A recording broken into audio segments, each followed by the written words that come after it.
ya dari calon guru penggerak.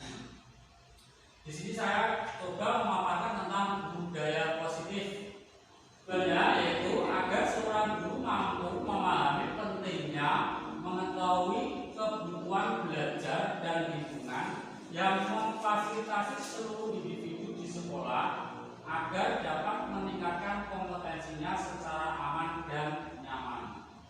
Dengan begitu, seorang guru nanti juga harus mampu bekerja sama atau berkolaborasi untuk mengembangkan atau mewujudkan visi sekolah yang berpihak pada murid dan berlandaskan pada nilai-nilai kebajikan universal. Dengan juga maka akan muncul yaitu pertanyaan pemantik, di antaranya adalah hukuman dapat mendisiplinkan anak, pemberian hukuman dengan hal positif seperti membaca atau membersihkan halaman sekolah dapat meningkatkan disiplin anak juga, serta memberikan penghargaan dapat meningkatkan motivasi belajar anak. Dari pertanyaan ini adalah contoh dari perilaku guru kita waktu zaman dahulu. Lain dengan apa saat ini, yaitu untuk kurikulum merdeka. Dari yang ingin saya jelaskan tadi, yaitu kita akan membahas yaitu diantaranya ada 5 topik bahasan, yaitu tentang disiplin positif dan nilai kebajikan universal, teori motivasi, hukuman dan penghargaan, serta restitusi, keyakinan kelas. Yang keempat adalah segitiga restitusi, dan yang kelima adalah posisi kontrol. Topik pembahasan yang pertama yaitu tentang disiplin positif, nilai kebajikan dan lanjut ya. Topik satu yaitu tentang disiplin positif dan nilai-nilai kebajikan universal. Perubahan paradigma kegiatan kepalan tangan ini adalah merupakan suatu contoh dari kegiatan tersebut ya. Sebagai penjara, yaitu letakkan di salah satu tangan Anda dan genggam benda atau sesuatu dengan segala daya. Lalu buatlah sebuah kepalan teman. Dengan itu akan dapat mencoba sekuat tenaga dengan berbagai cara untuk meminta Anda memberikan benda tersebut. Yang B bisa membujuk, mengancam, menghardik, merayu, menyuap, apa saja agar dapat membuka tangan. Itulah kenapa ya seperti kepala tangan ini nanti maknanya akan bisa berbeda-beda antara satu siswa dengan siswa yang lain. Lanjut. Perubahan paradigma, stimulus respon teori kontrol. Siapa sesungguhnya yang memiliki teori kontrol? Sebagai contoh stimulus respon ya, yaitu kita mencoba mengubah orang lain agar berpandangan sama dengan kita. Teori kontrolnya yaitu kita berusaha memahami pandangan orang lain tentang dunia dan lain sebagainya. Lalu apa makna dari disiplin? Nah, disiplin itu sendiri berasal dari bahasa Latin yang artinya yaitu belajar. Disiplin diri membuat orang menggali potensinya. Berarti di sini dengan punya kedisiplinan orang akan dapat menggali potensinya. Lalu untuk menuju sebuah tujuan apa yang akan dia hargai. Namun dalam budaya kita yaitu makna kata disiplin telah berubah menjadi sesuatu yang dilakukan seseorang pada orang lain untuk mendapatkan kepatuhan, kecenderungan umum. Untuk mendapatkan hal tersebut maka harus kita hubungkan kata-kata disiplin supaya menjadi kenyamanan dengan apa yang kita hargai atau rencanakan untuk mencapai sesuatu tujuan. Nilai-nilai kebajikan universal yaitu sifat-sifat positif manusia yang merupakan tujuan mulia yang ingin dicapai setiap individu. Nilai-nilai tersebut bersifat universal dan lintas bahasa, suku, bangsa, agama maupun latar belakang. Nah, di sini kami berikan yaitu dua contoh teori kultural, yaitu dari Dr. William Besser dan Dian Bosen. Nah, nilai-nilai kebajikan yang lain dicapai oleh setiap anak yang kita kenal dengan profil pelajar Pancasila, yaitu yang akan dihasilkan adalah manusia yang beriman, bertakwa kepada Tuhan Yang Maha Esa, lalu punya sifat mandiri, bernalar kritis, berkepentingan global, dan bergotong royong, serta akan menimbulkan rasa kreatif. Topik yang kedua yaitu tentang motivasi, hukuman, dan penghargaan restitusi. Teori motivasi perilaku manusia itu dibedakan menjadi tiga, yaitu motivasi eksternal, internal, dan motivasi internal.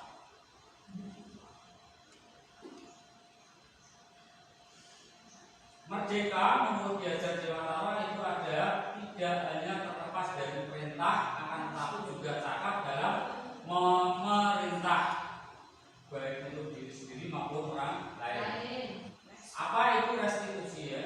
Restitusi itu adalah merupakan suatu proses untuk menciptakan kondisi bagi murid untuk memperbaiki kesalahan mereka sehingga mereka bisa kembali pada kelompok mereka dengan karakter yang lebih kuat dan lebih baik lagi.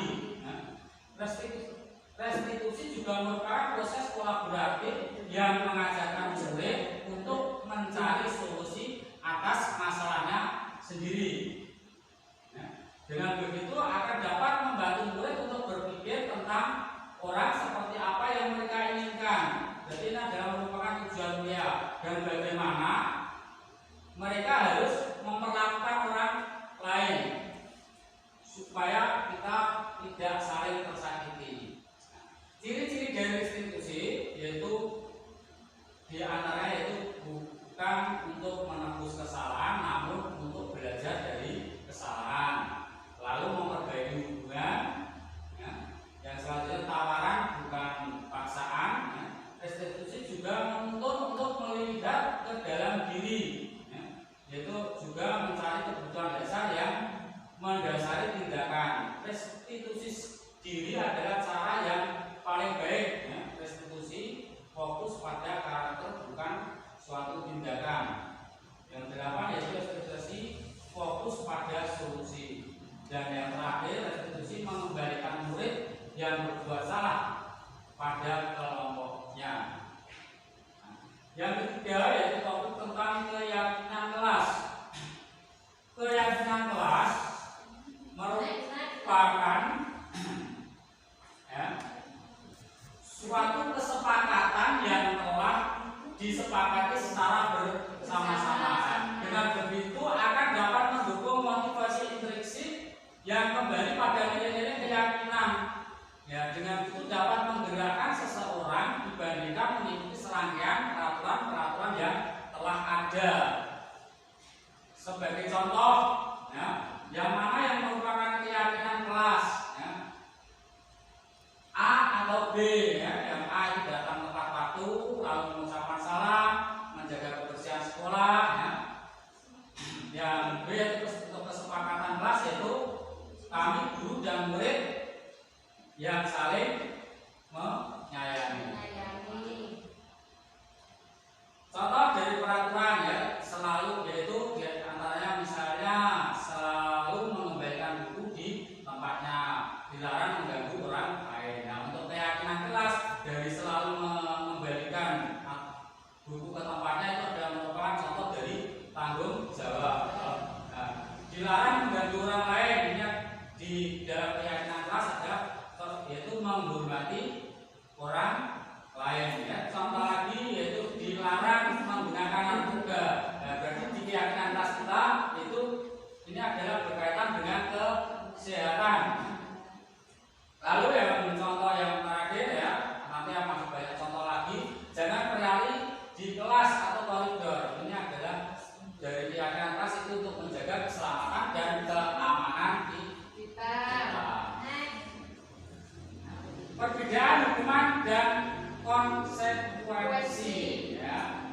hukuman itu adalah sesuatu yang menyakitkan dan harus terjadi. Nah, konsekuensi itu adalah akibat dari perbuatan kita harus dapat, ya, yaitu sesuatu yang apa yang telah terjadi, konsekuensinya apa. Kalau jatuh, ya, konsekuensinya adalah kaki akan luka, misalnya seperti itu, ya. Lanjut, tindakan guru dan hukuman atau konsekuensi. Contohnya, ya, kalau tindakan guru menyuruh menulis 100 kali, 200 kali, ya, itu adalah merupakan konsekuensi dari hukuman karena kita melanggar kesepakatan kelas atau aturan yang ada yang kita sepakati bersama-sama di dalam kelas. Kita lanjut, yaitu topik keempat, yaitu tentang kebutuhan dasar manusia. Kebutuhan dasar manusia diantaranya ada 5, yaitu kebutuhan untuk mendapatkan kasih sayang, kebutuhan untuk mendapatkan kesenangan, untuk mendapatkan kebebasan, lalu kebutuhan untuk bertahan hidup, dan kebutuhan untuk penguasaan. Nah, di sini, ya, peran kita sebagai pendidik, ya, itu ada 5 peran sebetulnya, ya. Tapi sebagai pendidik di tingkat dasar, ya, itu kita harusnya lebih condong sebagai teman dan manajer. Dengan sebagai teman kita akan dapat mengetahui, dapat menggali minat bakat anak, ya, dan kendala-kendala yang ada. Nah, sebagai manajer nanti kita bisa akan mengarahkan setelah kita mengetahui minat dan bakat anak tersebut. Terakhir, yaitu topik ke-6, yaitu tentang segitiga restitusi, ya. Segitiga restitusi ini ada dibedakan, yaitu dalam 3 hal dalam menangani permasalahan atau kasus siswa. Yang pertama yaitu menstabilitaskan identitas, ya. Di dalam menstabilitaskan identitas anak, kita harus bisa mendekati anak, merayu, menanya kenapa hal-hal tersebut dilakukan, ya. Yang kedua yaitu memvalidasi kebutuhan. Nah, dengan memvalidasi kebutuhan ini kita akan tahu lebih dalam apa letak dan bagaimana cara memposisikan anak, kenapa anak itu berbuat salah, ya. Terus itu melanggar peraturan atau tidak, ya. Nah, dengan berbagai macam pertanyaan tersebut, maka anak akan bisa mulai berpikir kritis, kenapa ya saya tadi melakukan kesalahan, sebaiknya bagaimana, apa yang harus kita lakukan supaya tidak mengulangi kesalahan tersebut, ya. Yang ketiga yaitu, kita akan menanyakan tentang keyakinan kelas, ya. Nah, dari berbagai macam pertanyaan, kasus dan pertanyaan-pertanyaan yang mengenai kasus tersebut, maka kita akan bisa menanyakan pada anak yang mempunyai masalah, ya. Apakah perbuatan, misalnya, apakah perbuatannya tersebut sudah sesuai dengan keyakinan kelas, ya. Pastinya anak nanti akan menjawab belum, ya. Nah, dengan begitu bagaimana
seperti itu kalau hingga kamu tidak khusyuk.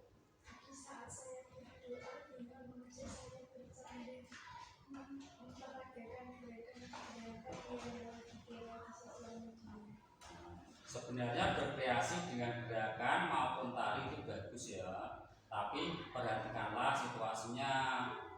Kalian tahu bagaimana seharusnya kalian kalau ketika sedang berdoa. Ya Pak, ketika berdoa harus tenang dan khusyuk, membaca bacaan doa bersama teman-teman. Nah, kalian tentu memiliki alasan mengapa melakukannya, tapi apakah kamu tahu akibatnya bila berdoa sambil bercanda? Iya, saya izin Pak, karena Lila suka sama hewan yang kurang.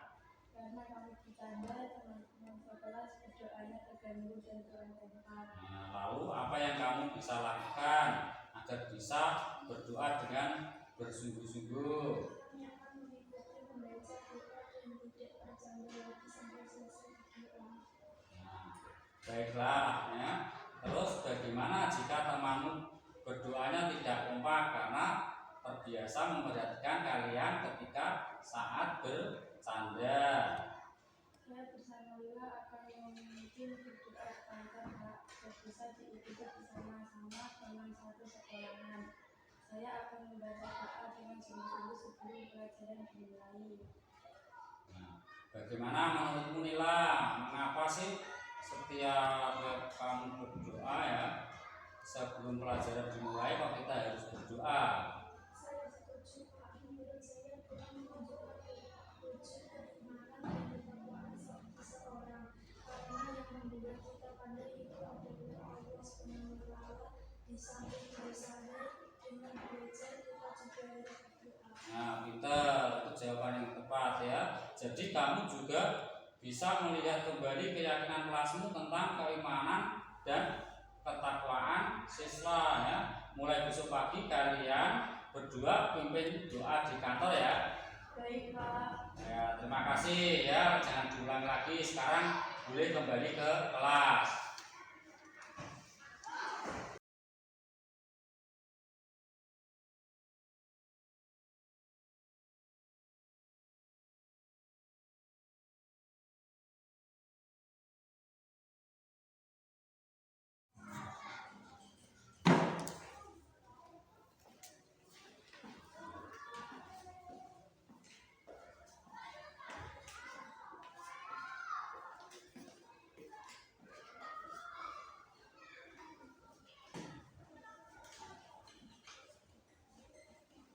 Oke, tadi saya dengar dari ketua kelasmu kalau kamu tidak menyelesaikan tugas. Cuma kenapa? Sedang apa tadi? Saya kurang suka menulis Pak, bingung memilih kata-kata yang tepat. Jadi saya bisa mencoret-coret buku tugas dan menggambari beberapa buku tugas dan menggambari beberapa lembar di buku cerita. Nah, sebenarnya kamu itu berbakat menggambar ya. Ini gambarannya ya. Nah, tapi menurutmu di mana sebaiknya kamu menggambar untuk mengekspresikan bakatmu? Kalau menggambar, ya sebaiknya di buku gambar yang polos. Nah, kalau begitu ya, mencoret-coret dan menggambar buku bacaan itu menurutmu benar atau salah? Salah Pak, ya minta maaf. Tadi tidak kepikiran menggambar di buku gambar. Lalu apa yang bisa kamu lakukan agar buku bacaan ini kembali bersih dan kamu bisa melanjutkan meringkas materi tersebut? Nanti akan saya hapus Pak coret-coretannya. Kalau nanti ingin menggambar akan saya gunakan buku gambar atau kertas yang tidak terpakai. Baik, meski kamu berbakat menggambar, tetap harus memperhatikan buku milik siapa yang kamu pakai. Iya Pak, teman-teman juga sudah mengingatkan tentang keyakinan kelas bahwa kita harus bertanggung jawab pada barang yang kita pinjam. Nah, setelah kamu tahu ya keyakinan kelas terutama tentang tanggung jawab, Pak Guru ingin kamu terus mengasah bakatmu. buatlah gambar yang menjadi bagian dari cerita tadi, ya. Lalu kamu kalau ada kesulitan menulis ringkasan, kamu bisa menceritakan gambar yang kamu buat tadi secara lesan kepada Pak Guru. Nanti biar teman-temanmu itu juga mendengarkan, ya. Baik Pak, akan saya kerjakan dengan sungguh-sungguh. Nah, terima kasih ya. Kamu bisa kembali ke kelas. Yo, kelas yo.